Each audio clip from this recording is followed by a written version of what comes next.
Sorry about that. Meeting called to order at 5:08 p.m. Thank you. Before we begin, as a courtesy to others, we ask that you please silence your cell phones or any other noise devices. Also, this meeting is being interpreted, and we ask everyone addressing the board to speak clearly and slowly for interpretation. Good evening, everyone. Welcome to the July 19th, 2023 regular meeting of the Richmond Rent Board. Tonight, we will begin the meeting with an open session to hear public comment before closed session. The first item on the agenda is the roll call. For the purpose of the recording, may I please get an audible roll call from board members and staff? Board Member Dawkins? Present. Board Member Espinosa? Present. Board Member Height? Here. Chair Cantor? Here. Executive Director Nicholas Traylor? Here. Deputy Director Fred Tran? Here. General Counsel Charles Oshanuga. Here. For the record, Vice Chair Guadalupe is absent.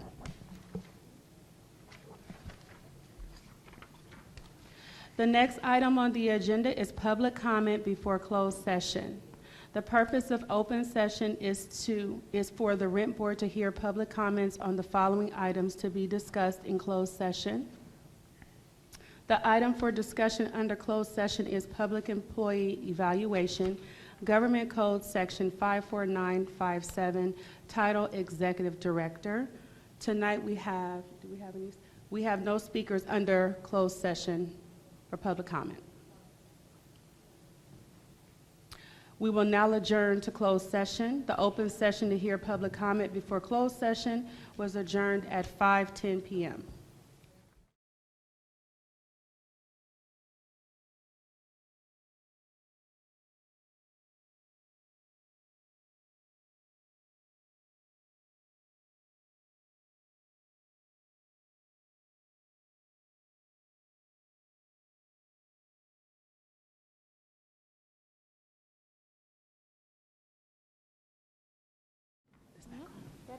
Okay. All right, let's begin our regularly scheduled meeting called to order at 6:32 p.m. All right. Again, good evening, everyone. Welcome to July 19th, 2023 regular meeting of the Richmond Rent Board. Before we begin, I want to go over a few reminders regarding public comment. Individuals who would like to address the board, that a request to speak card must be given to the assistant clerk before the announcement of the agenda item. If you would like to speak on an item not listed on the agenda or items on the consent calendar, you must do so under public forum. Please refer to the Rent Board meeting agenda for the list of items or the agenda items list for open public comment list, which is posted by the table near the entrance of the Bermuda Room. Also, this meeting is being interpreted, and we ask everyone addressing the board to speak clearly and slowly for interpretation. The first item on the agenda is pledge to the flag. Please join me in pledge of allegiance to the flag.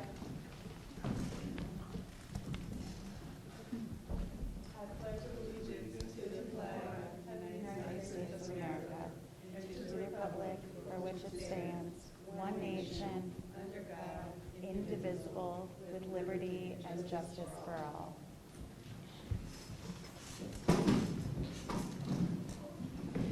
The next item on the agenda is the roll call. For the purpose of the recording, may I please get an audible roll call from Rent Board members and staff?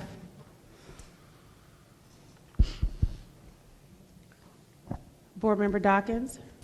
Present. Board Member Espinosa? Present. Board Member Height? Present. Chair Cantor? Here. Executive Director Nicholas Traylor? Here. Deputy Director Fred Tran? Here. General Counsel Charles Oshanuga? Here. For the record, Vice Chair Guadalupe is absent. Okay, the next item on the agenda is statement of conflict of interest. Are there any? Hearing none, the next item on the agenda is item D, which is report from legal counsel of final decisions made in closed session. Good evening, Chair Cantor and members of the Rent Board. This is Charles Ashnuga, General Counsel. There were no final decisions made in closed session.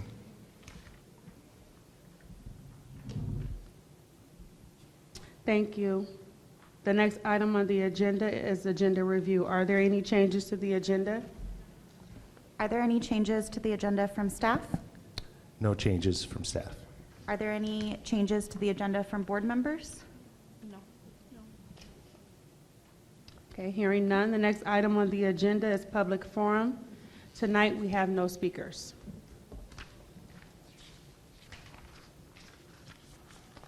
The next item on the agenda is to approve the consent calendar. Is there a motion? Chairman, Please talk into the mic, Board Member oh, Dawkins. sorry. Point of information, I would like to request for the titles of the consent on the consent calendar be read, specifically because at earlier meetings, I missed some things, and I think just recently, one of my fellow board members was questioning something that had been consented to under the consent calendar. So I think if we just read the title only and then move on, that would be sufficient. Thank you. Okay, so there's a motion to read. Do we need to make a motion about that, or can it just be a request that? I'm not sure. You do not have to take a motion. It's the privilege of the chair if you want the item to be read. Great. I can read the items if you like. Would you be able to read them? Thank you so Sure. much. The items on the consent calendar is item G1, approve the minutes of May 17, 2023, regular meeting of the Richmond Rent Board. Item G2, approve the minutes of the May 31st, 2023, special meeting of the Richmond Rent Board. Item G3, receive the fiscal year 2022 through 2023 monthly activity report through June 2023. Item G4, receive the rent program fiscal year 2022 through 23 monthly revenue and expenditure report through June 2023. Item G5, receive the budgeted versus actual revenue and expenditures report for the third quarter ending in June 30th, 2023. And item G6, approve late fee waivers for June 2023 pursuant to Regulation 425. Okay, so at this point, do we have a motion that we're on the item of approving the consent calendar? I'll make a motion to approve the consent calendar. Okay, so Board Member Height makes a motion. Do we have a second? I second the motion. Second from Board Member Dawkins. Okay, I'll take a vote. Board Member Dawkins? Yes. Board Member Espinoza? Yes. Board Member Height? Yes. And Chair Cantor? Yes.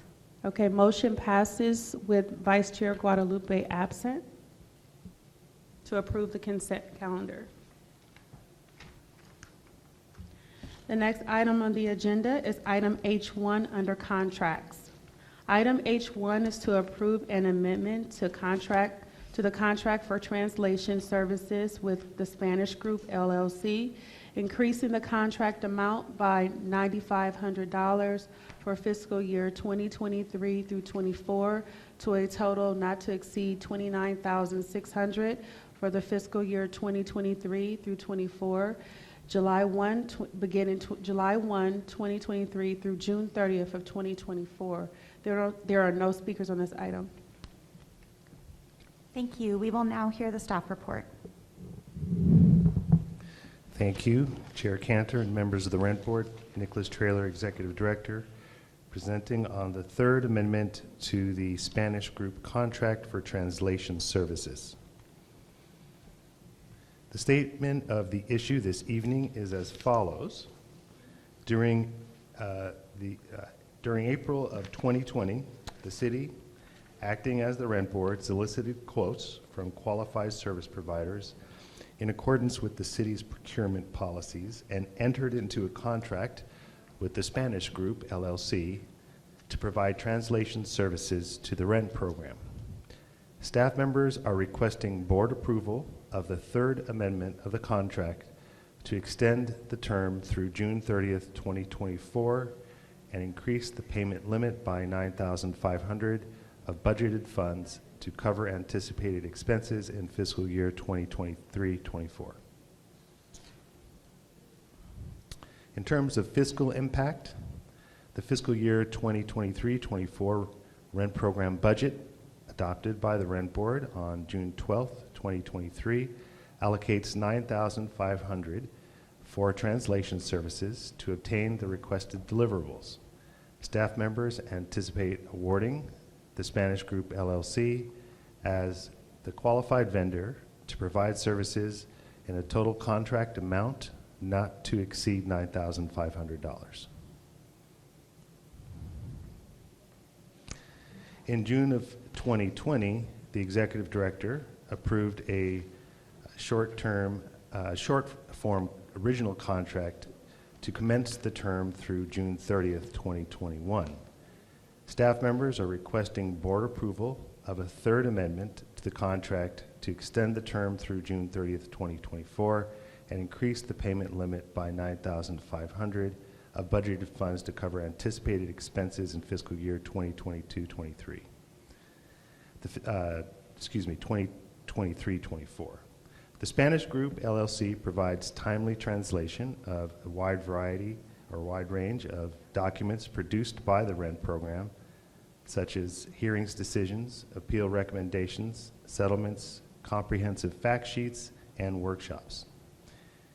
Through a convenient, easy-to-navigate interface, staff members are satisfied with the company's performance to date and desire to continue working with the Spanish Group LLC. So the recommended action for this evening is to approve an amendment to the contract for translation services with the Spanish Group LLC, increasing the contract amount by $9,500 for fiscal year 2023-24 to a total not to exceed $29,600 for the fiscal year 2023-24, which is July 1st, 2023 through June 30th, 2024. Thank And you. with that, Fred Tran and I are here to answer any questions. Thank you for that presentation. Are there any questions from members of the board? Board Member Espinosa. Yo le sugerí a Nicolás que contrataran a Leticia. I suggested to Nicholas that they hire, que contrataran a quién? Leticia. Leticia? Y ellos me sugirieron también a alguna persona que se llama Reina y que ya ha trabajado con la ciudad. And they were telling me that there was a person named Reina? Or Reina who worked for the city. Yo conozco muy bien a Leticia, llevo muchos años conociéndola. Know Leticia very well. I've known her for many years. Y ella es muy buena traduciendo. And she's very good at translating. Y le dije que esperaría que pudiera ella estar en estas reuniones porque en realidad he estado con ella en otras reuniones y la capacidad que tiene es demasiado buena. And I was hoping, ¿puedes repetirla, señora? Que espero. Que ella pueda estar traduciendo en estas reuniones porque ella es muy buena. I would love it if she'd be able to translate at these meetings because she's a very good translator. Entonces, estamos esperando. Ellos dijeron que solo se esperaba que finalizaran en los contratos con Leticia porque ella ya también trabaja con ellos y entonces ella podía estar trabajando también aquí.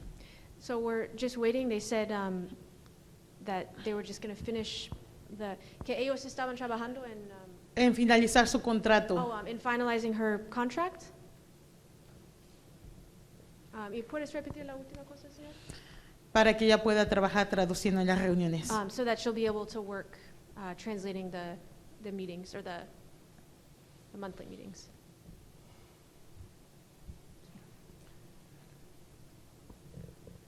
I would like to just comment on that, if that's okay. Me gustaría hacer un comentario. Okay. So we are, there are two additional possible interpreters. One of them is already a vendor with the city of Richmond, and she's currently on vacation out of the country. So when she returns, we're going to finalize getting the rest of her paperwork in order to start working with us. We also have been, we did contact the other recommended interpreter, Ms. Leticia, and I believe she's an interpreter with West Contra Costa County. She would need to go through the process of becoming a vendor with the city. Since the amount of any possible contract would be below $3,000, we would not need to go through the formal bid process, and we could proceed more efficiently in securing her or any other additional interpreter. So we are working on those two things and hope to have those interpreters available either for the August meeting or as soon as possible. So this item, I believe, is about a contract for written translation, not spoken interpretation. Is that correct? Correct. So, okay. And Chair, just so there's no confusion, typically the conversation about interpretation would exceed the scope. And so I would typically say you can't ask that question. However, when I drafted the agenda report, I made sure to put a sentence in there letting the public know that interpretation might be discussed. It's towards the last paragraph of the agenda report. And so that's why I didn't interrupt anyone, just for sake of consistency so the rule wasn't confused. Thank you. Do we have any other questions from board members about this item? Okay, seeing no further questions, Madam Clerk, please call the public speakers. We have no public speakers on this item. Okay, do we have a motion? I got this, so make it later and that's good. I would like to make a motion that we approve H1. Okay, so we have, This is more easy. we have a motion from Board Member Height. Do we have a second? A second. And we have a second from Board Member Espinoza. Okay, I'll take a vote. Board Member Dawkins? Yes. Board Member Espinoza? Yes. Board Member Height? Yes. And Chair Cantor? Yes. Motion passes with Vice Chair Guadalupe absent.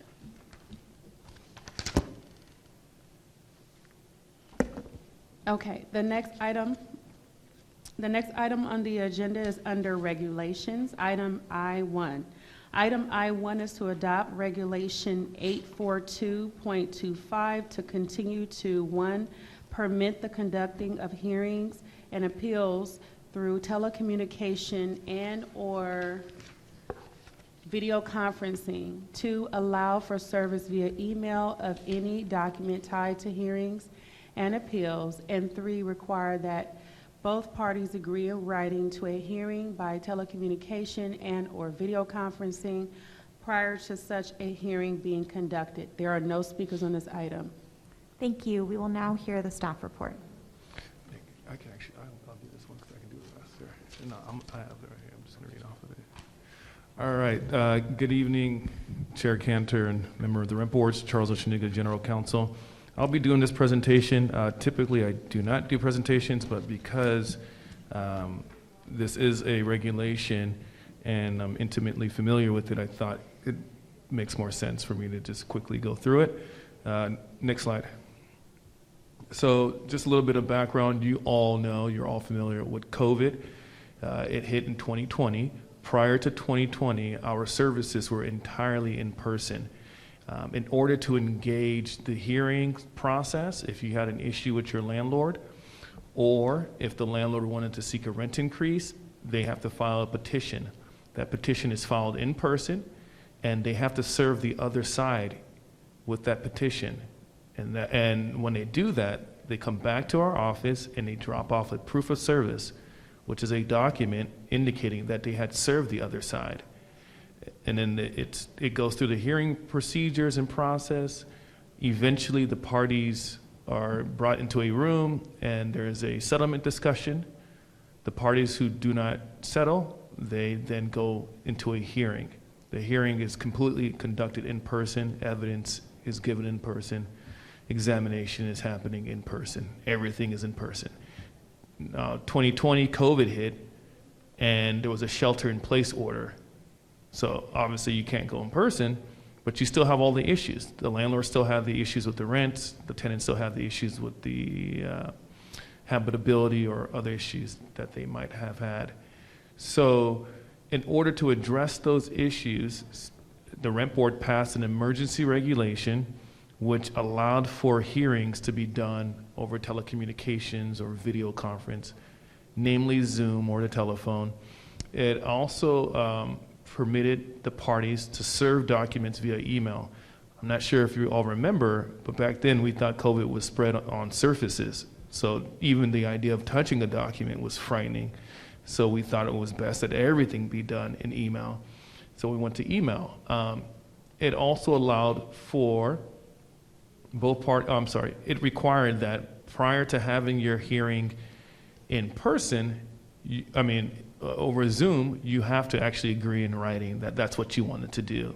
Because our regulations, Regulation 834, creates a right.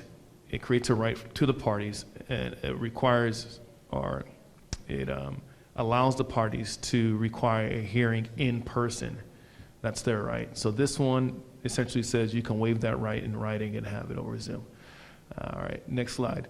So there's no fiscal impact on this proposed regulation. Next slide. So what happened was COVID, the emergency regulation was tied to the local emergency. So when the local emergency went away, when Richmond declared that the local emergency was over, the emergency regulation that allowed for all these emails and video conference went away. And it required that all the parties come back in person and do their documents in person. Well, that's a huge change for the public. They've been doing it one way for 3 years, and they really liked it, and it led to an increase in engagement. So after hearing feedback from staff and the public, next slide after that too. We're requesting that we formalize the emergency regulation and just call it Regulation 842.25. It does exactly the same thing as the emergency regulation. It is a copy-paste of the emergency regulation. We just want to continue to allow parties to be able to email their documents. You do not have to if you do not want to. You can drop off paper copies. We want to continue to allow parties to engage their rights via video conference. Again, you do not have to if you do not want to.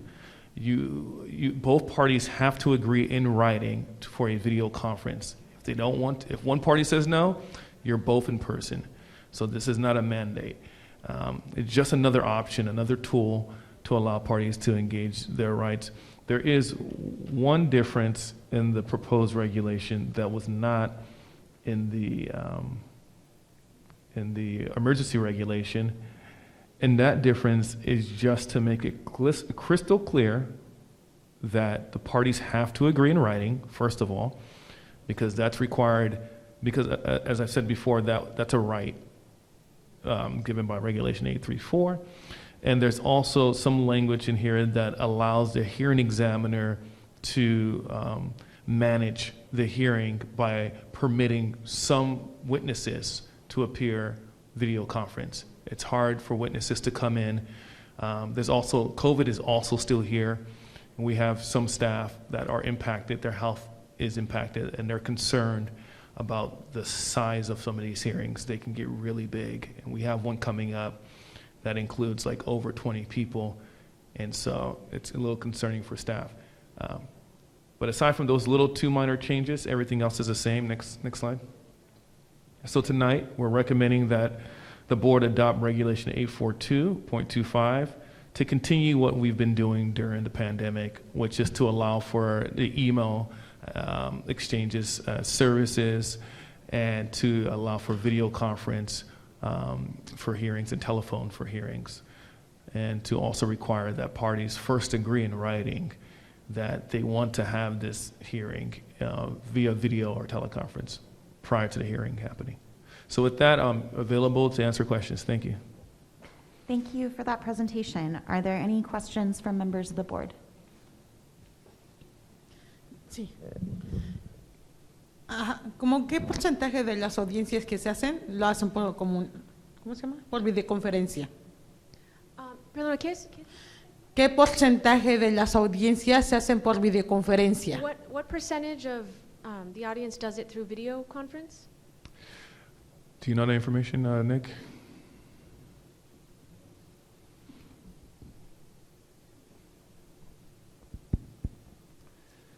During the pandemic, all of the hearings were done through either video conferencing or through telephonic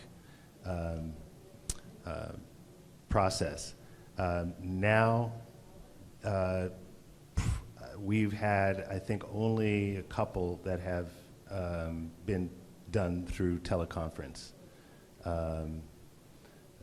But the majority, I believe, the vast majority have all been in person. Let me just add one thing. I don't work with the hearings unit separate, but we do have a hearings unit expert right behind us, Ms. Yes. Shaw, and she probably can answer the question more directly. Hi, everybody. Hi. So as of now, we have not had any teleconference hearings because of the regulation not giving us the ability to. It was only during the pandemic when we opened back up, we conducted all of our hearings in person. We did receive a request because one of the tenants moved to Texas. Their hearing is actually coming up, and a tenant moved to Texas and wanted to know if she can have her hearing over the phone because she cannot come back after flying to Texas just to attend her hearing. But because we don't have this regulation in place, if it's not passed, she might have to. So that's the reason for this as well. But no, as of now, we have not had any teleconference hearings since March, since we reopened. Thank you so much. Any more questions from board members? So I have a question, which is the piece about allowing for service via email. Okay. So this is only related to hearings and appeals. This is not changing the notice requirements for landlords who are wishing to evict their tenants. Oh yeah, this regulation only applies to hearings and appeals. Perfect. Just wanted to confirm. Thank you. Yeah. All right. No more questions? All right. Seeing no further questions, Madam Clerk, please call the public speakers. There are no public speakers on this item. Okay. Is there a motion? I make a motion that we adopt Regulation 842.25. A motion by Board Member Height. Do we have a second? I second the motion. Okay. A second by Board Member Dawkins. Okay, I'll take a vote. Board Member Dawkins? Yes. Board Member Espinoza? Yes. Board Member Height? Yes. Chair Cantor? Yes. Motion passes with Vice Chair Guadalupe absent. The next item on the agenda is item J1 under Rent Board as a whole. Item J1 is to consider approving the adjustment of the executive director's salary from the fiscal year 2018 through 19 budgeted amount of $148,000 Actually, Fred, to the fiscal year tell Fred to pull up this one. 2023 through 24 budgeted amount of $188,080. In addition to any qualifying executive management MOU authorized salary adjustments effective starting July 1, 2023. We had one speaker on this item, but they're not here. Uh, So, You can just go to the So maybe if they're here, when it comes time for public comment, we'll call them, and otherwise we'll skip them? Okay, that's Okay. fine. If they come during the time, I will let you know. Great. But as of now, they're not here. Thank you. Thank you. We will now hear the staff report. All right, thank you, Chair Cantor. It's Charles Oshanuga, General Counsel. Good evening, Rent Board members. There is no PowerPoint. There's just an oral presentation. Just for the edification of the public, the ED, prior to receiving a salary adjustment, has to undergo an evaluation, and that was the purpose of the closed session. And now we're speaking about whether or not the ED's salary should be adjusted to the budgeted amount.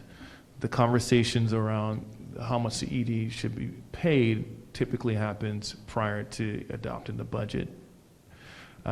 So what I will just add or point you all to is to a salary for fiscal year 2023 and 2024. You can see that the ED's salary went from, I think it's 165 approximately to 188. This is the max range of the wage schedule.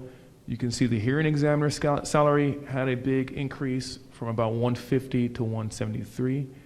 You can see my salary had a big increase from 152 to 181, etc. This increase is largely contributed to two facts. One being the MOU. There is now an executive staff union, and they bargained with the city for certain MOU increases, as well as there was a comp and class study done that readjusted most employees' base salary, including mine.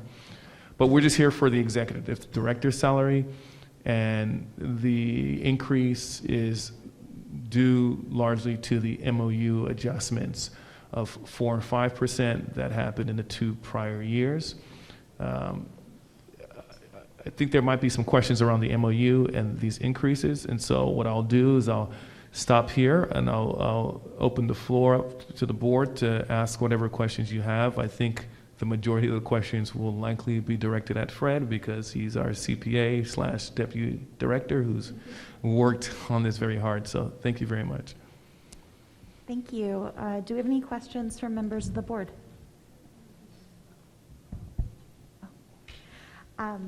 Okay, great. Well, I have some questions. So I just want to make sure that I'm understanding the MOU properly. And so previous budget drafts had indicated a 4% increase mandated by the MOU. Is this 5% increase so the kind of 5% increase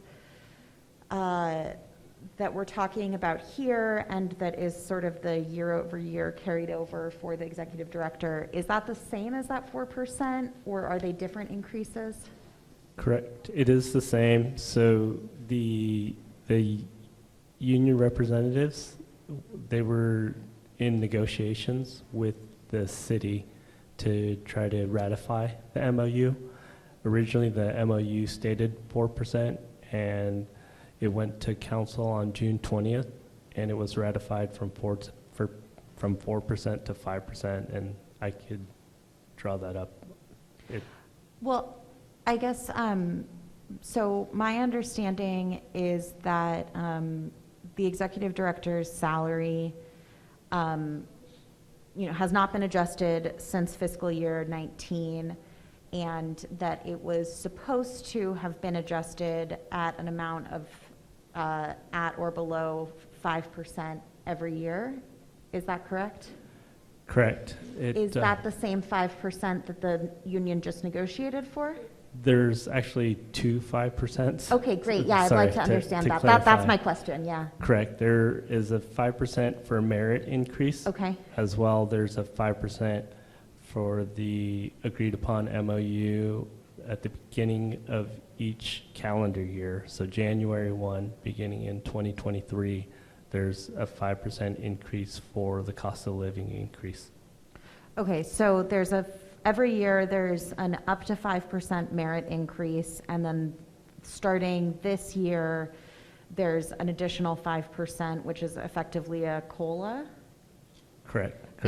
Are there step increases in this contract? For executives, it's not a step increase, it's Okay. a merit increase. So it's merit instead of step, okay. Correct. Are there additional increases that are included in the MOU? Currently, those are the two right now. There was 2 years ago when the MOU was agreed upon, there was a cash amount of $3,800 paid to each employee. Other than that, there's no other increases. What about longevity? Oh, yeah, actually, sorry, there's longevity and a 2% for deferred compensation. Okay, But so the longevity is 2% also, right? Well, longevity is, it's based on the number of years the executive has worked with the city. Okay. And I believe, I don't know if that's, I believe in July, it's when it will go into effect, same as the 2% deferred compensation. Okay, and so my assumption is that this 188 number is the amount,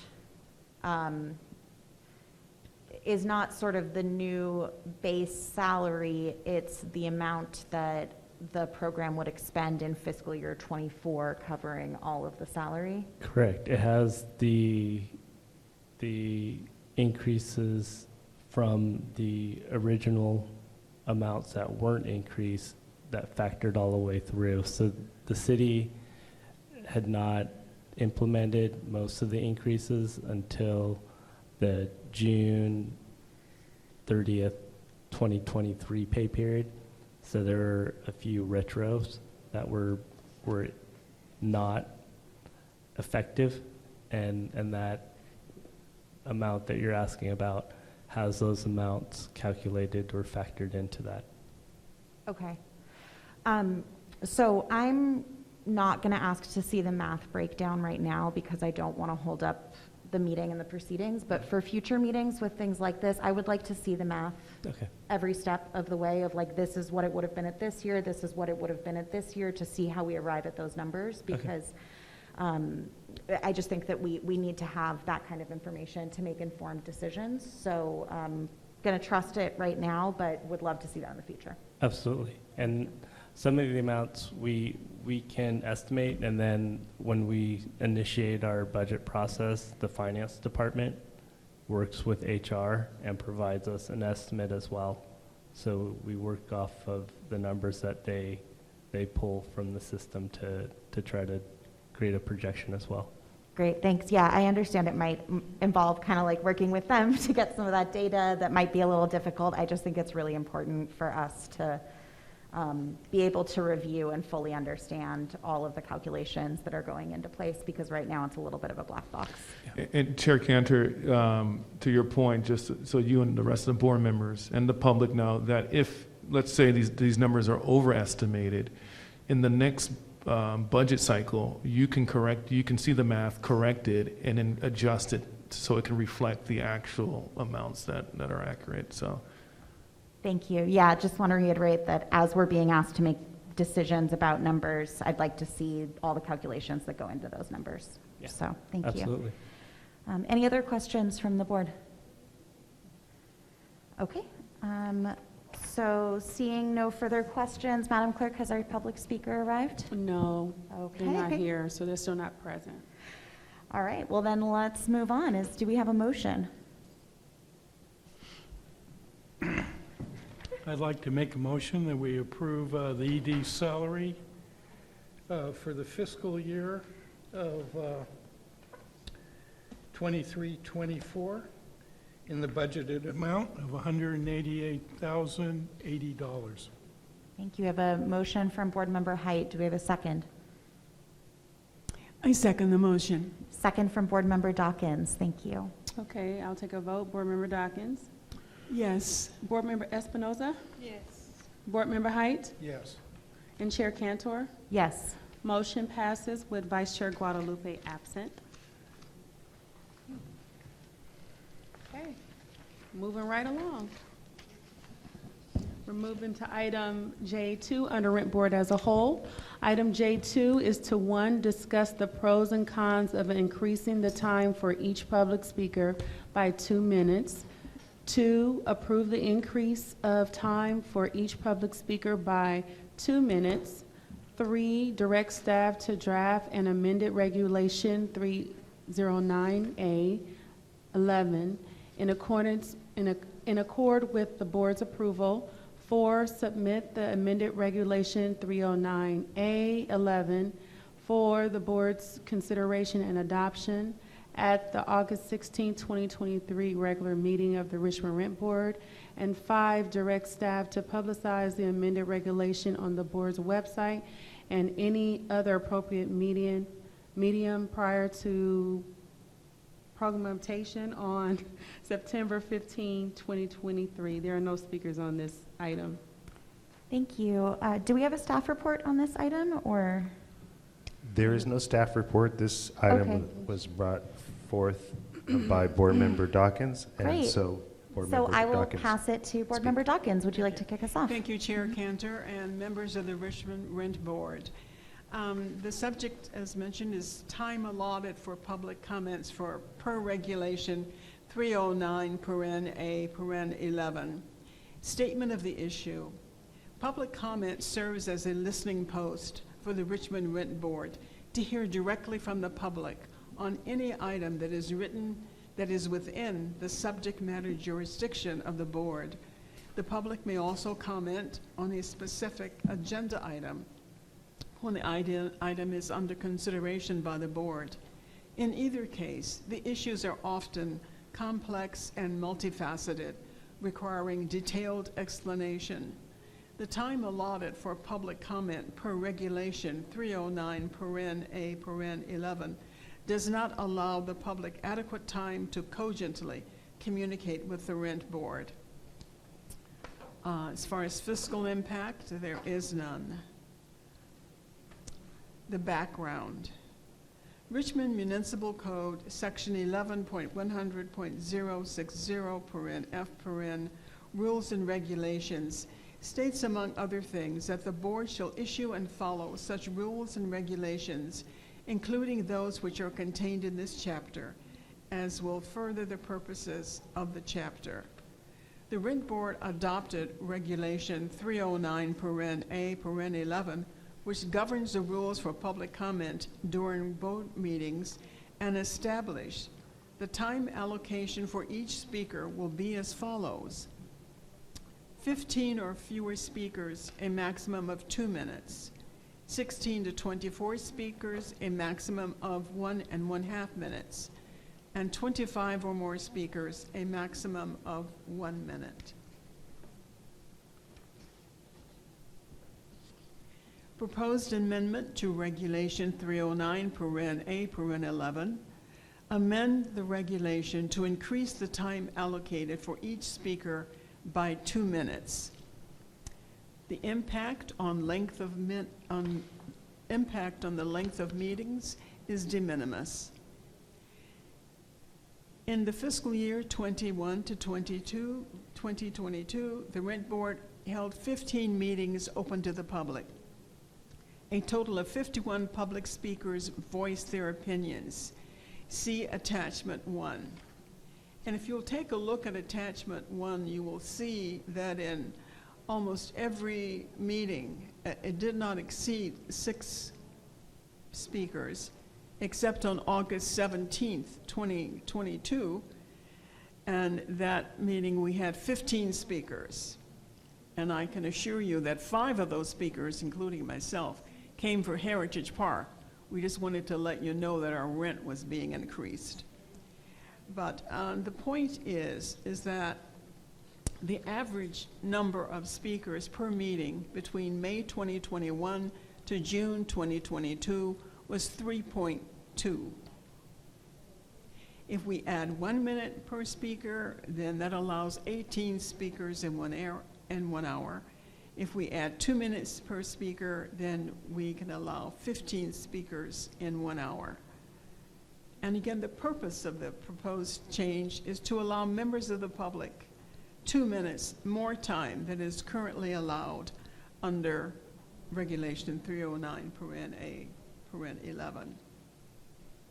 So the recommended action, discuss the pros and cons of increasing the time, approve the increase of time for each public speaker, direct the staff to draft an amendment regulation in accord with the board's approval, submit the amended regulation for the board's consideration and adoption at the August 16th, 2023 regular meeting, and then direct staff to publicize the amended regulation on the board's website and on any other appropriate medium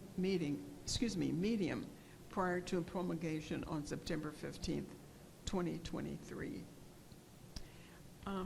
There was a second attachment, and that attachment, the pertinent part of it has to do with the highlighted section, which eludes me right now. Oh, here it is. So if you're looking at the regulation, this is paragraph 11, public forum. Members of the public will be given the opportunity to directly address the board on any item of interest to the public that is within the board's subject matter jurisdiction. However, members of the public wishing to address the board on specific agenda items should address the board on those items when they are under consideration by the board. All speakers must complete and file a speaker's card with Rent Board staff prior to the commencement of public forum. The amount of time allotted to individual speakers shall be determined based on the number of persons requesting to speak during this item. And the time allocation, again, for each speaker that is currently in force is 15 or few speakers, a maximum of 2 minutes, 16 to 24, a maximum of 1 1/2 minutes, and 25 or more speakers, a maximum of 1 minute. I would like to add, as a personal comment, that in 2018, 2019, I spent a good deal of time, well, not compared to some, but some time, before the Richmond City Council, trying to petition for, let's say, a good cleanup of the Zeneca site, to get improvements for the Richmond Public Library. And it was quite difficult to try and compress all of my ideas within 2 minutes. I mean, I'd sit at home and add and time myself and take out words and add words. And perhaps that is legitimate for this Richmond City Council, since they cover so many topics. But we have a specific purpose and dedication to our landlords and tenants with complex issues, and I think it would be in the spirit of allowing the public to fully talk to us to increase their time by 2 minutes. Thank you. Thank you so much. Do we have questions and comments from board members? ¿Cuál era el tiempo que se usaba antes? ¿Puedes repetir? Perdón, señor. ¿Cuál era el tiempo que se usaba antes? ¿Cuál era el tiempo? ¿Cuánto tiempo se le daba a cada persona para hablar? Oh, how much time were you giving every person to speak? I'm sorry, I didn't understand you. What's your proposal of how much time people will have to speak? 2 minutes, in addition to Dos what we minutos. have now. So we're Además. talking 4 minutes. Además de lo que tenemos ahora. Ok, ¿y con Four traducción minutes. cuántos serían? And with translation, how much would it be? I'm sorry, I'm not It's double. understanding you. So, Ok, 2 minutes for the regular people, they only speak English. But one people they speak Spanish, what time do you use? Maybe 3 minutes? Or so I believe that the rule is that if somebody needs to have their comment translated, Yeah. then their time doubles. They get double time to allow for them to speak and for the interpreter to I speak. think that's reasonable. So then Okay. we would be talking about 4 minutes for speakers in English and 8 minutes for speakers who Okay. require interpretation. yeah, it's good? Yes, is that good? Yeah, it's, for me it's good. Yeah. And I think it's reasonable.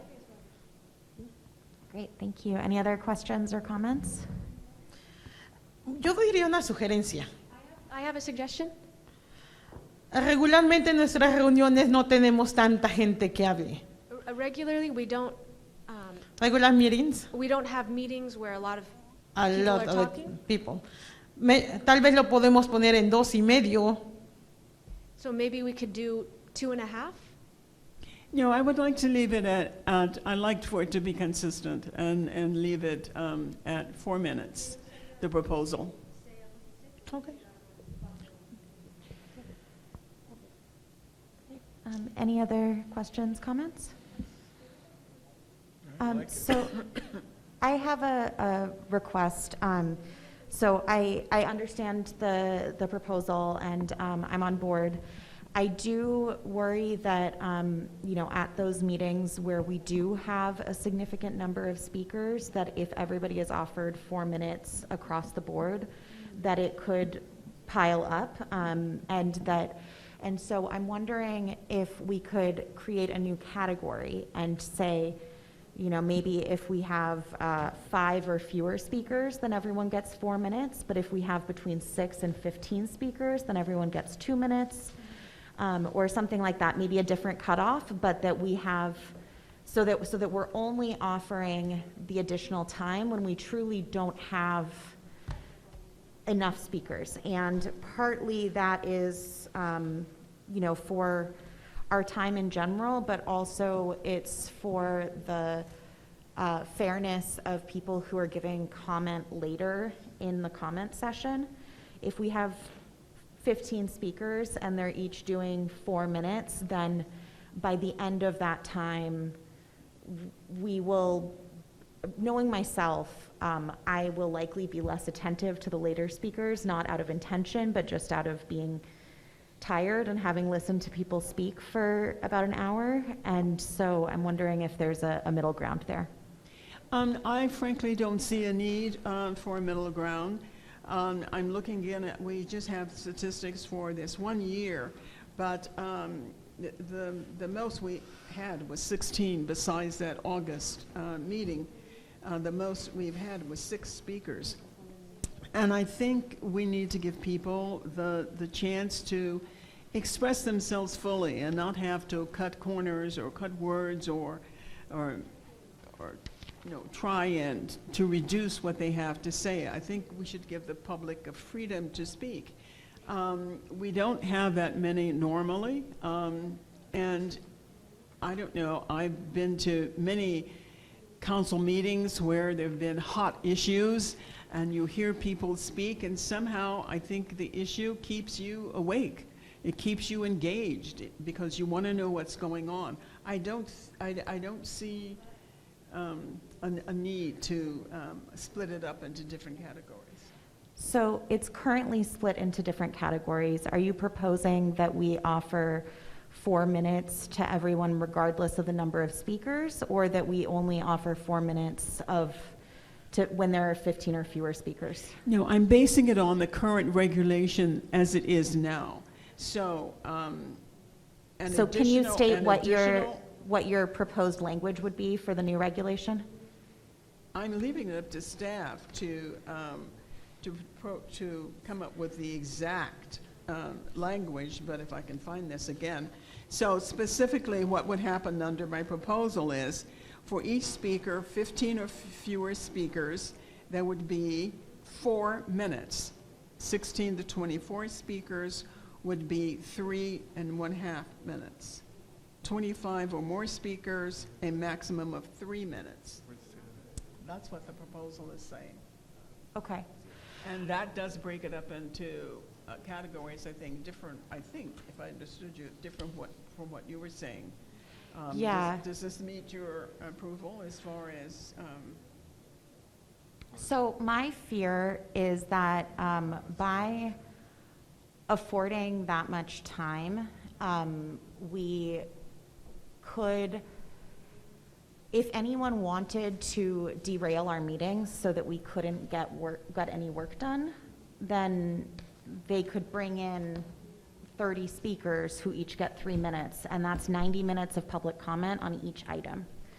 And then, I'm not saying that this is likely to happen, but it just is a a fear that I have of like increasing it so much, even at the really high levels.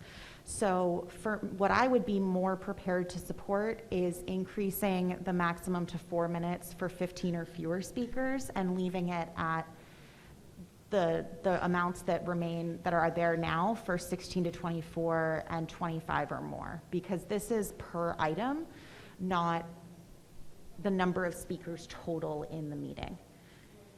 I somehow don't see the necessity for that. I mean, there are other commissions and boards. For example, the Planning Commission allows 7 minutes for a speaker.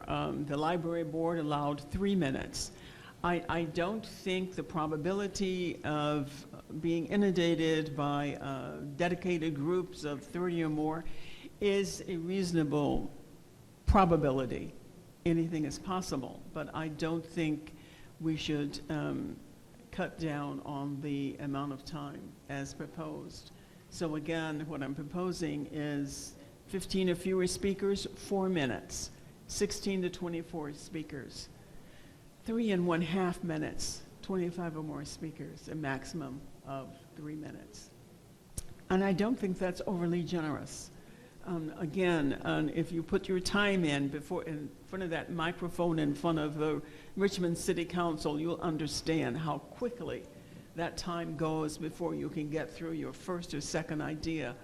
And I think it's important, again, that we hear from our public.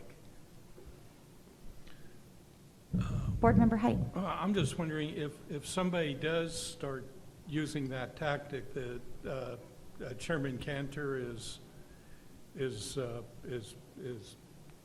thinking about. Mm-hmm. We could always come back and modify this regulation. We would be stuck for one meeting, but if somebody started using a tactic like that, we could always come back and modify it. Is I'm that assuming- correct? That's correct, but in that hypothetical, if you came back to modify it, they are still entitled to 4 minutes until you modify it, so they can prevent you from modifying it if they have enough people there. Or not to prevent you, but they can make it painful. Yeah, I think I'd like to go with the probabilities that it is certainly possible, but it is most likely not probable that we would have that. Again, we just have 1 year of statistics, but from knowledge of how the speakers have appeared in other years, we have just not been inundated with a lot of speakers. But I think we have been holding the people who do take time to speak to an unnecessarily stingy amount of time. Again, if this were like the City Council where we would be covering a wide variety of things, I could understand why the City Council does 2 minutes. But again, when you have dedicated commissions, like again the Planning Commission, they allow 7 minutes. And the Library Commission, we allowed 3 minutes. The point is, I think, based upon what our history has been as far as speakers are concerned, I don't think we would run into the possibility that you mentioned. It's certainly possible, but it's just not probable, in my opinion. I'm curious if staff has any thoughts on this, since you would be sort of impacted by this as well as people who are present in the meeting. And I guess I want to start by asking Ms. Shaw and Ms. Howell if you have any thoughts you'd like to share with us. My only concern is if it will bring us over the 3-hour mark, because if you have so many speakers, for example, when we did have the Heritage Park group come in, it's possible we might go over 8 if everyone, we normally have a lot of speakers when it depends on the item. So if it's a really hot topic item, then we might bring out more speakers. So I just wanted to know, how would that work with the 3-hour mark? Because we're supposed to cut off at 8. We're supposed to cut off at 8, and forgive me, I don't know the regulations that well, but I do think that there's a provision to extend the meeting on the basis of a vote of the board. And if that is the case, then we're talking about a really hot issue. And I think, again, if the public is going to show up, I think we should give them their chance to speak. I don't think we should cut it back just so we can stick with a 3-hour time limit that we can amend if there is a hot issue for the public, that the public has taken an extra interest in. Ms. Howell? My concerns are the same as Ms. Shaw. It would only be the 3-hour mark, but like Board Member Dawkins says, if it's a case that does need to be discussed at length, then I tend to agree with her with that this is the only time that the public really does have an opportunity to be heard, and I tend to agree with Board Member Dawkins with that. How about the gentleman?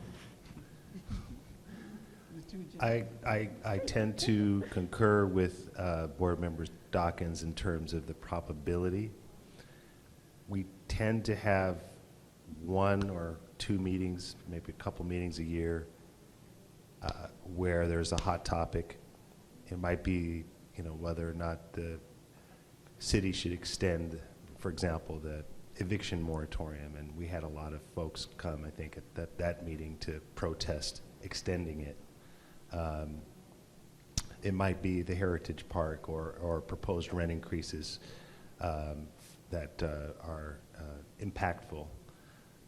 So, I mean, generally, most of our meetings, we're only going to have, a handful of speakers. My only concern is the impact that it has on staff. We have staff that live in San Jose and Fairfield and Suisun who have to drive, at least over an hour. And so if you're leaving the meeting after 8 o'clock, if we were to have something come up that led to a large turnout regularly, I think it would be something we'd have to revisit and possibly amend in the future, just because I think the impact on staff would be detrimental. Possible burnout, people after board meetings, generally all staff need, a day to decompress and usually go to bed a bit later than usual.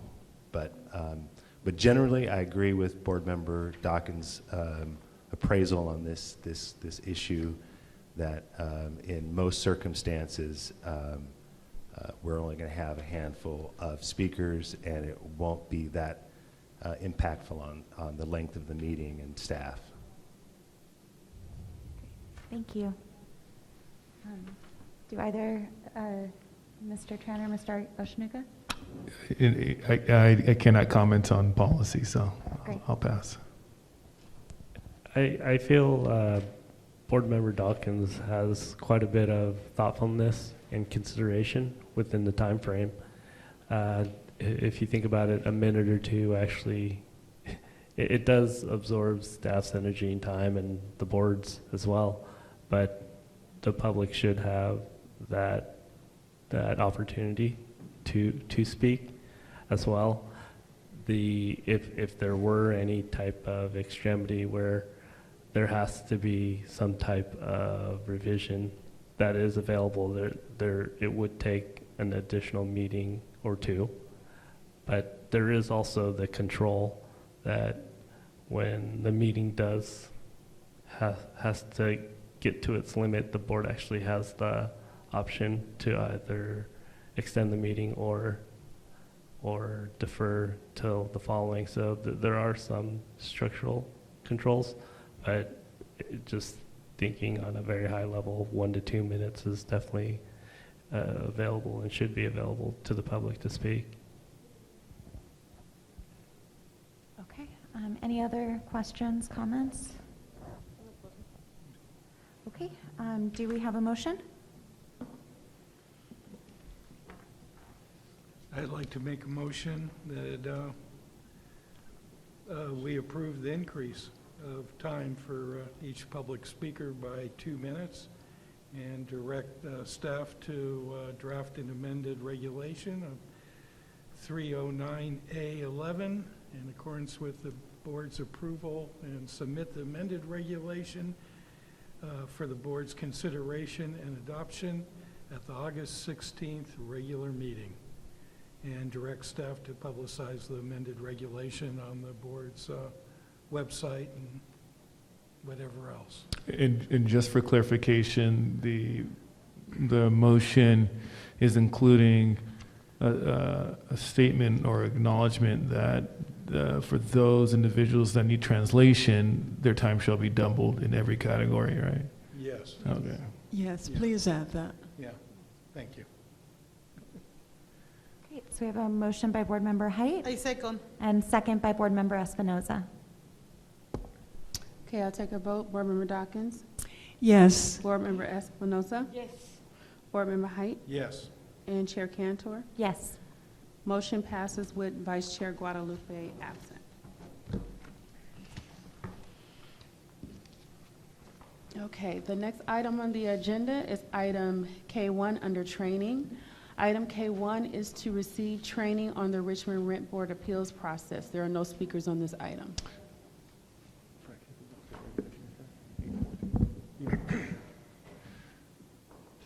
May I begin, Chair? Oh, yes, I'm so sorry. Thank you. We will now hear the staff report. No worries. Good evening, Chair Cantor and members of the Rent Board. There is no PowerPoint presentation on this. It's going to be a presentation based on your agenda packet. I know I called this a training, but this is more a Q&A than a training. So please, if you have any questions, stop me or ask them.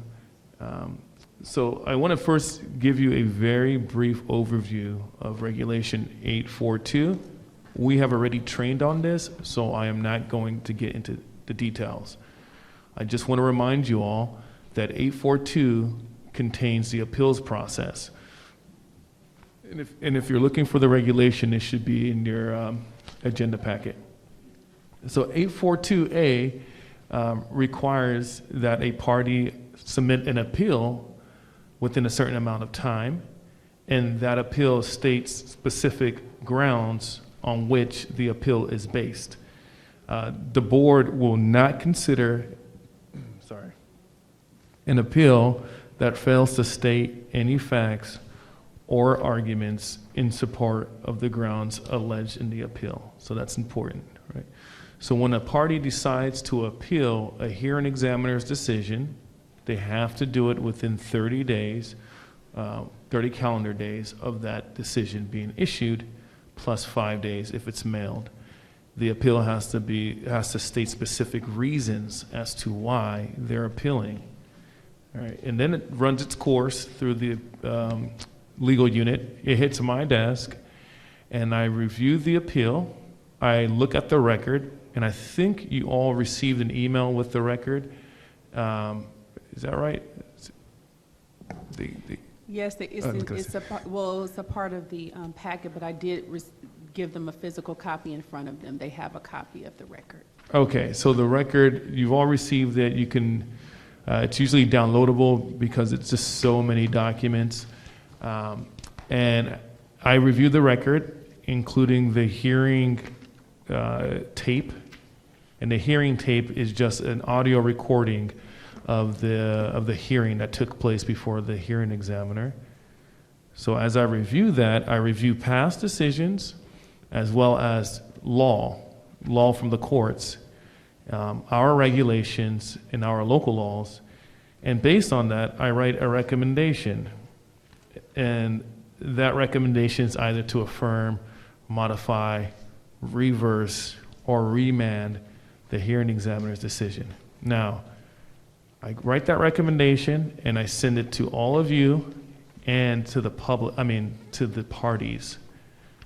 Now, on the date of the party's appeal, they show up at the rent board, and the chair requests that they introduce themselves and identify their names and whether or not they are the landlord or the tenant, which they do, and then the chair lets them know that each side gets 7 minutes.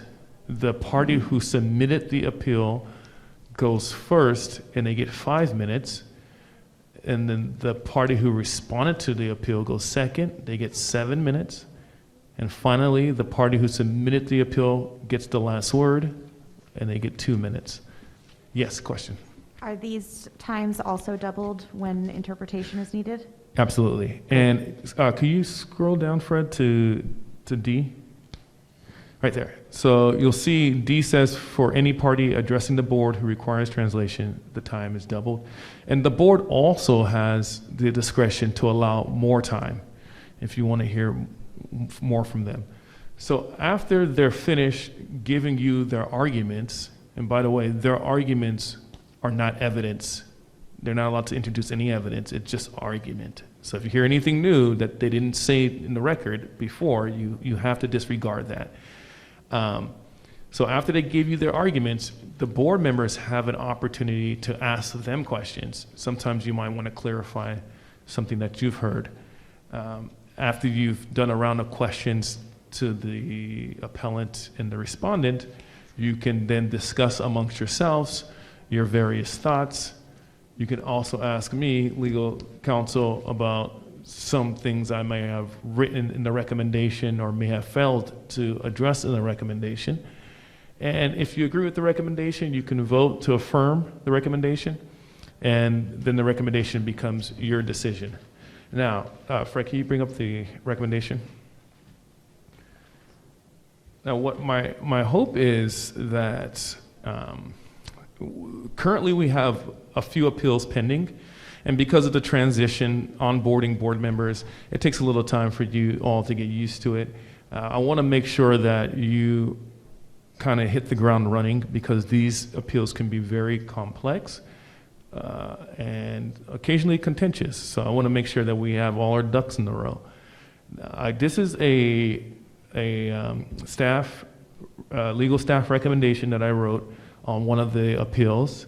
I'm not going to go through it all. That's why I included it in your packet, so you had an opportunity to read through it. I just want to highlight the structure of it so you can understand what you're looking at, as well as to let you all know that this appeal is probably one of the smallest appeals I dealt with. Yeah, they can get to, this one's about, like, with the attachments, which I did not include, they're like 100 pages. And the reason why this is the smallest is in this specific petition, the tenant had 10 issues, and the landlord only appealed 3 of the 10 issues. So I only had to deal with 3 issues. If I had to deal with the whole 10 issues, it would have been huge. And some of those issues were really complex. So again, this is on the smaller side. So what I usually do, what I always do, is in the beginning you'll see the date, my name, who it's addressed to, and then the parties being listed, the address. Okay? And I start with the summary. And the summary is going to introduce you to the appeal, not the parties, the appeal, right, and the basis of the appeal. So I usually lead with a statement indicating what happened in the hearing examiner's decision. So, the hearing examiner gave this amount of money to the tenant because they found this, right? So you kind of get a little bit of a high-level background of what happened at the hearing in terms of the decision. And then I tell you what the appeal is about, what the appellant appeals. And so you'll see the appellant appeals 3 different issues. One issue is with the heater, where he says, yeah, the heater was broken, but I gave them a space heater, and they were untimely in allowing me to perform repairs, and so I shouldn't owe all that money. It should be reduced because I made all these efforts. The second basis of appeal is an argument that the tenant didn't prove that their fridge was broken. There was just not enough evidence there. And then the third basis of appeal is that the skylight, I think the third basis is also a proof issue, that the tenant never proved that the skylight was broken, that it didn't offer enough ventilation. So after I encapsulate and summarize the basis of the appeal, I then go into the overall finding, right? So the next paragraph will be me stating that there's enough evidence to support the hearing examiner's decision on whatever issues are being challenged. Here, I write that there's enough evidence to support the hearing examiner's decision to award part of the damages that he did. And namely, and then I go into specifics. Specifically, there was enough evidence to support that the heater was not working and that the fridge wasn't working, but there was not enough evidence to support the skylight, right? And this is just a very, very high level summary. So now you're kind of oriented, so you know what to expect when you actually read the recommendation. So this takes a long time, by the way, when I'm writing this. It takes forever. Next slide. All right, can you go down to the next page? I'm sorry. And so after that, I go to petition history, so you can kind of see how the petition worked its way to you. It gives you a sense of how long it's taken. It's accountability for the legal unit. Also, sometimes it's so complex, you can see how many iterations of a hearing it went through. And then if you scroll down a little bit more, there's a statement of facts. This one is probably, in my opinion, the most important part of anything I write. It's going to include a lot of facts that have come out either in the hearing or in the submitted evidence, and it's really going to support the ultimate analysis. The facts are going to first introduce you to the property, typically, and then it will introduce you to the parties as well. It will introduce you to the beginning of the parties' relationship when they first entered into the tenancy. And then it will just run you through the history of what's gone wrong, all right? I'm not going to read through it all because it's multiple pages and you have it all in front of you. And you can see that I think it's 6 pages long. That's exciting. There are attachments that I did not include. I did not include the attachments, one, because it's in the record that Sydney sent you, but more importantly, it's really hard to include attachments in a public setting. I have to redact a lot of information, and so I did not want to have to go through that struggle. Okay, so after I get you through the statement of facts on page 8, you'll see the issues. So after you understand all the facts that are relevant in this matter, I tell you what the issues are directly. So here you'll see that the issues are whether or not the record contains enough evidence to support the hearing examiner's findings that there was a heating issue, a refrigerator issue, a skylight issue. Okay. And then go down a little bit more. Yeah. And then after that, the analysis begins. And this is where you'll see the legal reasoning, the connection to law, to the ordinance, to the regulations. It starts with the standard of review. I always start with the standard of review. It's important for every board member to understand the standard of review. You are not the hearing examiner, right? So you don't second guess the factual findings. It's not your job to do that. You're not here to evaluate whether or not you believe the landlord or the tenant. That's what the hearing examiner does. You take all the findings that he used, you don't question them. You just ask yourself, is this enough to support the ultimate conclusion he draws from the findings? And I know it can sound a little bit vague, but trust me, it's not when you actually get into the details. So anyways, that's the standard review. That's what all that stuff says there. And then after the standard of review, I go down to the analysis. I'm a big fan of headers. I think headers are important in legal writing, but just generally, it helps people understand what they're going to read next.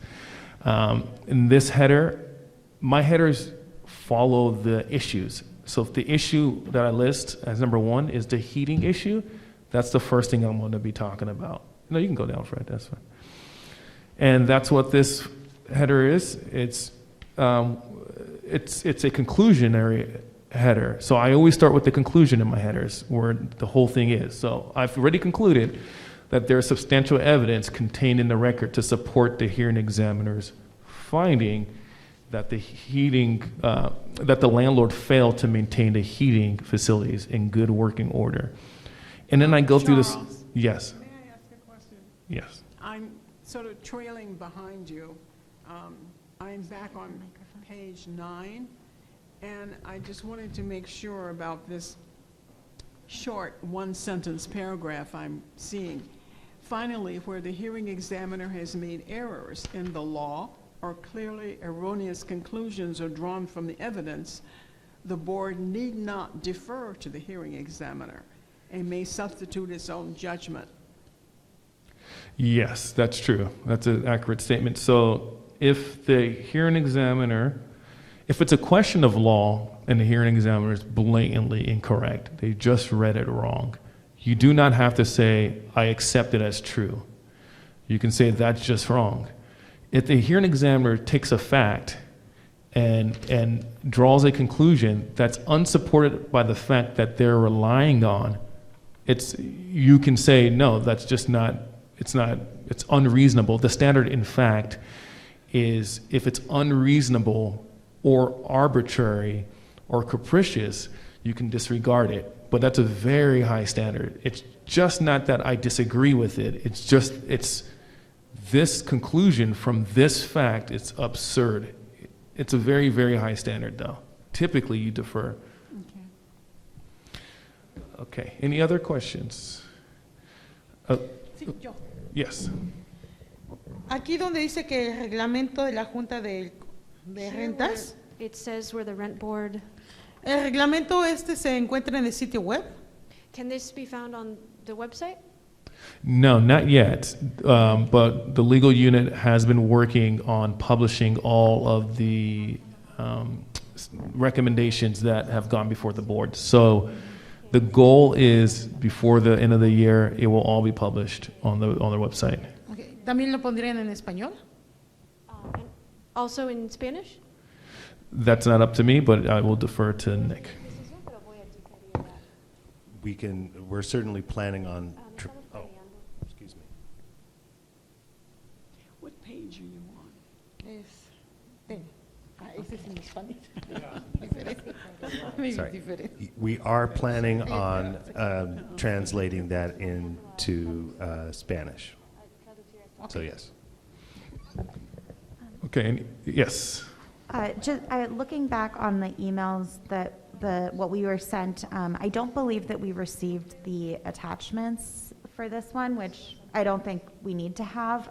But I just was curious, it looks like the attachments were like correspondence. So is it typically like email printouts? Do we receive like text conversations? Like what do the attachments tend to look like? Yes, good questions, and apologies, I thought we had done that. So the attachments vary, but yes, if it's correspondence, it just means emails. The filed appeal will just be a copy of what the landlord or tenant filed to engage the appellate process. The depiction of the interior of the subject property, that's going to be a bunch of pictures. So sometimes you'll receive pictures. Filed petitions will just be a copy of the filed petition. And then the excerpts of the hearing examiner's decision will be just select pages of the hearing examiner's decision that my recommendation is quoting, so you have a source so you can understand the context. But yes, it could be a variety of things. In some cases, and this is why the attachments to Board Espinoza's question, when it's published on the website, it will be published without attachments because it can include very personal details. Sometimes individuals submit medical records. I don't know why, but that happens. Sometimes they submit tax information for the rent adjustments for landlords, which they have to. So that's painful to redact. And I think the public would be kind of outraged if we were to publish something like that. But yes, you will receive, the attachments can come and they can be documentary or video or audio or whatever they're doing. Can I add something? If you look on page 20, it says attachments list, and it shows all the things that we included in this one. No, we did not include the attachments in this packet. So, but these are some of the things that includes it, a lease agreement, things like that. And as board members, when we send out these documents to you, you get the entire petition file as well as the recording. Thank you. And in terms of just confirming that all of those attachments, including audio and video, will be translated for Board Member Espinoza? That's a question for Nick, but I'll let him answer. I'm sorry, I missed the question. I was Chet. That all attachments, including audio, video, will be translated for Board Member Espinoza? Yes. Yes. Okay, great. It is going to require some transcription, but that is something that the Spanish group can do. Great, thank you. Just wanted to make sure. Appreciate it. Okay, any other questions? Sí, yo tengo otra pregunta. Lo siento, en esta parte soy muy ignorante, pero ¿alguien va y checa las casas que sea verdad lo que están diciendo aquí? Porque estoy viendo que aquí dice el Código Civil, pero no sé si aquí haya una... Ay, disculpa. Oh, no, estás preguntando si van a chequear las Sí, casas? sí, ¿Quién va a chequearlas? si hay alguien, un supervisor o alguien que va y chequea las propiedades. Will there be a supervisor checking the houses or properties? ¿Hay alguna, cómo se llama? Como por ejemplo está en Rembor, en la ciudad, ¿hay alguien, un departamento que checa las propiedades? In an apartment where they check the properties? I think like rental inspections? Como Ya. inspección? Ajá, como inspección, ya. Like inspection. Just in general, Ajá, en general. we do have a rental inspection program, Sí, tenemos un programa de but the inspección. board doesn't administer it, so I'm not sure how frequently they inspect properties. Ya, no, sí, ya. Yeah. Solo tenía esa pregunta porque yo no lo sabía. Oh, yeah, I just wanted to ask that question. Porque no, Porque yo no sabía. because I didn't know, so. Okay, great. Following up on that, are inspections and like the opinions of inspectors part of appeals? Yes, you can have an appeal. You can have an appeal that deals with conditions of the property, and the tenant can get in contact with the city to complain about the issues.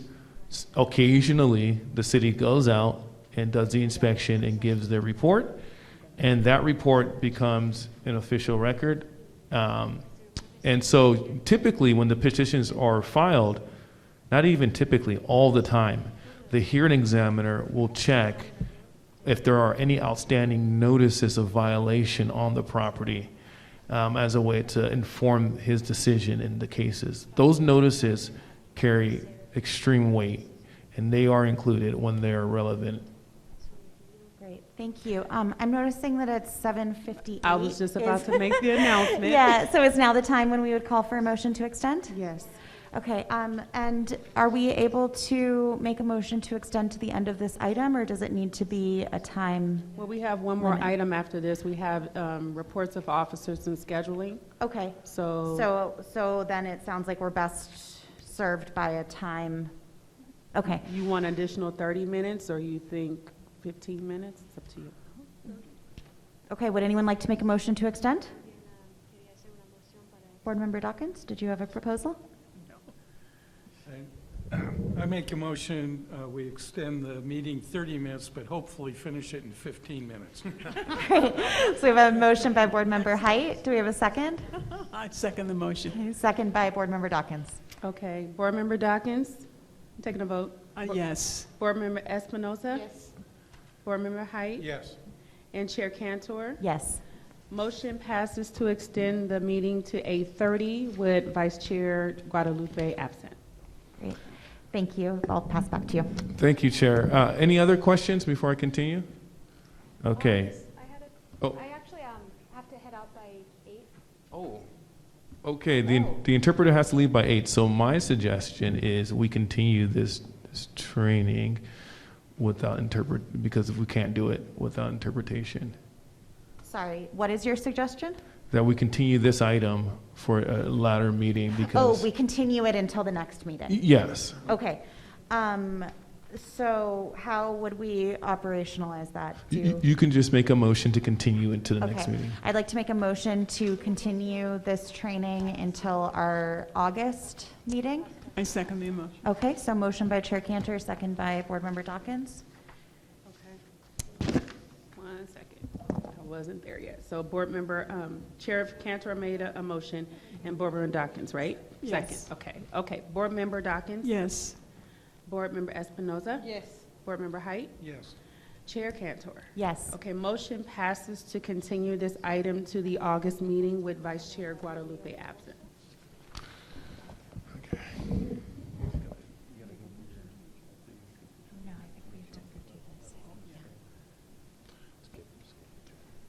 So should we continue to reports of officers? Yes. Or should we, do we have any reports? Are there any reports of officers? The only report is that I will be on vacation from July 24th until August 15th. While I'm out, Deputy Director Fred Tran will be acting as Executive Director. And as I mentioned in the email today to the board members, I will be also taking 3 weeks of intensive Spanish language studies in Madrid, Spain. So I look forward to seeing you all next month at the next board meeting, and thank you. Thank you. And so, does that mean, can I move to adjournment? Yep. Okay, meeting adjourned at 8:02 PM. Thank you Thank you. for staying an additional 2 minutes. Thank you.